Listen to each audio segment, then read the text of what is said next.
said, Erling is always someone who views these things optimistically. The ankle did. As a result, his foot is swollen, it's fat, it's blue. We're working on everything. Erling absolutely wants to play, but we must see today and tomorrow how things develop. Jan, how bad is it for Haaland? Well, first of all, this has nothing to do with muscles or anything like that. I was at this game. Norway won 9-0, by the way. But Armenia, they had a day off in many sort of aspects of football game. They somehow were after Haaland. There was a guy sent off after he knocked down Haaland, and he was carried off. I mean, that tells you a bit about the strength as well. But there was some injuries. And yes, in the morning, Ståle Solbakken, my former teammate, say, everything is okay. He can go back to Dortmund. When he came back to Dortmund, one foot went one way and the other one, they didn't get it. So his ankle was all knocked out. And it's going to be a race for him to be ready for the big game against Leipzig.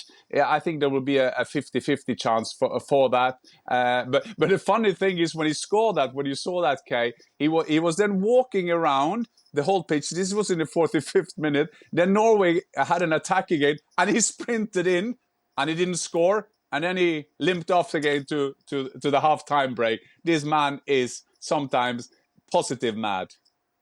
Positive mad. We actually got a text from Stevie Nicol on my phone before the show, Jan. He wanted to talk about the Bundesliga title race. He said, are you still in denial and saying that there is a title race going on in the Bundesliga? We are finally there now. Well, Bayern Munich will lose again, and Dortmund will be there with their fantastic players. There is a chance, like Jim Carrey would have said, so there is a chance. Yeah, so you're saying there's a chance. Yeah, that is the big game this weekend. Jan will be on the coverage for it. Elsewhere, Karl-Heinz Rummenigge has had something to say about the 50+1 rule in the Bundesliga, which limits any single investor to owning a maximum of 49% of a club. He says it's a huge handicap, and the big question that has to be asked in the Bundesliga is how long can we afford restrictions that prioritise tradition more than competitiveness? If we don't reform the 50+1 rule so that investors are allowed to invest in the Bundesliga at some point soon, then the question arises as to how long the Bundesliga can maintain competitiveness. That rule was introduced 22 years ago, and we have to think about whether it would not be more competitive to adopt this rule for the sake of the competitiveness of the German league.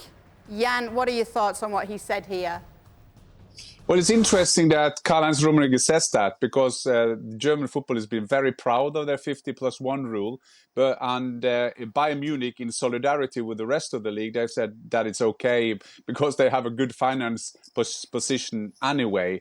And then you have teams like Leipzig, Wolfsburg and Leverkusen that are more like company team. But I think that Karl-Heinz Rummenigge is seeing now what everybody else is seeing, that Bayern Munich down the road, maybe not this year, maybe not next season, but then in a couple of 3 years' time, they see they can't compete with the best players in the world. Bayern used to be they had something called a Festgeldkonto. That they had an account of money that they were going to use when they had a chance to get a big player. No, they can't get a bus driver at PSG if they had that money. So there is new rules in town, and Karl-Heinz Rummenigge sees that. And I think that when Bayern Munich can't compete more, they can win the Champions League this year. But when they feel that they can't compete anymore, then they will. Then that solidarity there has been won't be going on for a long time. Thanks so much for watching ESPN on YouTube, and for more sports highlights and analysis, be sure to download the ESPN app, and for premium content